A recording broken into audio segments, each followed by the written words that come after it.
आगामी विधानसभा करहल उपचुनाव के भाजपा प्रत्याशी अनुजेश प्रताप यादव के समर्थन में संबोधन करने पहुंचे उत्तर प्रदेश सरकार के मुख्यमंत्री योगी आदित्यनाथ। करहल विधानसभा क्षेत्र में सीएम योगी आदित्यनाथ का संबोधन। कहा, मेरा भारत मजबूत होगा तो सब मजबूत होंगे। नेताजी हमेशा कांग्रेस का विरोध करते रहे हैं। अखिलेश ने सपा को कांग्रेस के पास गिरवी रखा है। अयोध्या में भव्य राम मंदिर बन गया है। हमने पहले ही कहा था कि राम मंदिर बनाएंगे। कृष्ण कन्हैया का सम्मान भी हम ही रखेंगे और बहुत जल्द ही मथुरा का भी शुभारंभ होगा। संबोधन के दौरान और क्या कुछ बोले उत्तर प्रदेश के मुख्यमंत्री योगी आदित्यनाथ, देखें यह रिपोर्ट। अभी मुझे पिछले कुछ दिनों द्वारिका में जाने का अवसर प्राप्त हुआ। द्वारिका के क्षेत्र का पुनरुद्धार और उसका सुंदरीकरण की योजना गुजरात की सरकार किस तत्परता के साथ प्रधानमंत्री मोदी जी के नेतृत्व में कर रही है। हमारे कृष्ण कन्हैया ने जन्म लिया मथुरा में, लालन पालन का नंद बाबा के घर गोकुल में उन्होंने लीला रचाई हमारे उत्तर प्रदेश में, और शेष आगे के लिए लोक कल्याण के लिए द्वारिका में जाकर के द्वारिकाधीश बन गए। द्वारिकाधीश बन करके पूरे भारत और पूरी दुनिया के अंदर सनातन धर्मावलंबियों को कृतार्थ कर रहे हैं। आज ये अपना आशीर्वाद दे रहे हैं। क्या समाजवादी पार्टी मथुरा वृंदावन के बारे में सरकार की सोच का समर्थन करेगी? वे नहीं कर सकते, क्योंकि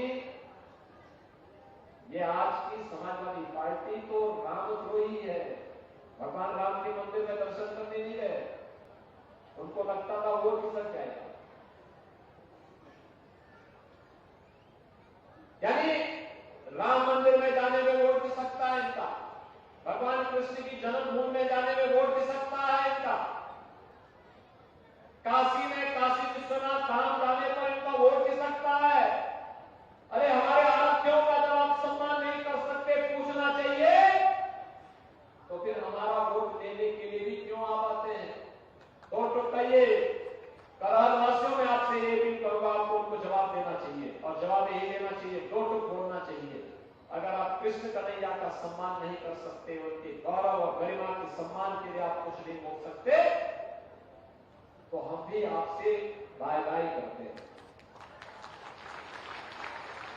दो टुक बोलने की आवश्यकता है। बहनों भाइयों, आज तो सरकार प्रधानमंत्री मोदी जी के नेतृत्व में जिस तत्परता के साथ कार्य कर रही है और बेटी और बहन को सुरक्षा की गारंटी सरकार दे रही है, हर व्यापारी के सम्मान की रक्षा करने के लिए सरकार पूरी प्रतिबद्धता के साथ कार्य कर रही है। विकास के कार्यों को घर घर, बिना गांव गांव तक, घर घर तक बिना भेदभाव पहुंचाने का काम हो रहा है। उत्तर प्रदेश हो या देश, कांग्रेस और समाजवादी पार्टी को सर्वाधिक समय तक शासन करने का अवसर प्राप्त हुआ, लेकिन गरीब को मकान, गरीब को शौचालय, गरीब को 5 लाख रुपए की स्वास्थ्य बीमा का कवर, और अब तो मोदी जी ने यह भी कर दिया कि 70 साल से ऊपर का जो भी बुजुर्ग होगा उसको हर वर्ष 5 लाख रुपए की स्वास्थ्य बीमा का कवर देंगे। हर वर्ष 5 लाख रुपए फ्री में उपचार के ऊपर करवाएंगे। 15 करोड़ लोगों को फ्री में राशन की सुविधा का लाभ, और हाईवे हो या रेलवे, बड़े बड़े कार्य जिस तर्ज पर आज आगे बढ़ रहे हैं, ये विकास की एक नई कहानी को कहता है। और बहनों भाइयों, उसी कहना कहानी को कहने के लिए आज मैं आपसे कहने के लिए आया हूं। करहल एक परिवार की आप बैंड चढ़ा देंगे तो फिर वे कभी आएंगे नहीं, चुनाव में केवल दिखाई देते हैं, बाकी तो फिर सब गायब होते हैं, बाकी तो गायब। और इसीलिए हम लोगों ने तय किया है कि अनुजेश यादव यहां से चुनाव लड़ेंगे तो यहां पे रहकर के जनता जनार्दन की सेवा करेंगे। यही से टेलीफोन से हमसे कह देंगे कि विकास यहां वापस विकास आएगा। जितना विकास कहेंगे उतना विकास यहां आएगा, लेकिन इसके लिए अच्छे लोगों को चुनना पड़ेगा, जुझारू लोगों को चुनना पड़ेगा, आपके बीच रह करके कार्य करने वाले लोगों को चुन के भेजना पड़ेगा। और बहनों और भाइयों, इसीलिए आपने आपके पास आए हो आपसे कहने के लिए, एक तरफ विकास कराने वाली भारतीय जनता पार्टी मोदी जी के नेतृत्व में, भारतीय जनता पार्टी है, निषाद पार्टी है, राजभर पार्टी है, अपना दल है, राष्ट्रीय लोक दल है, ये सभी का समर्थन श्री अनुजेश प्रताप यादव के साथ में। और दूसरी तरफ समाजवादी पार्टी।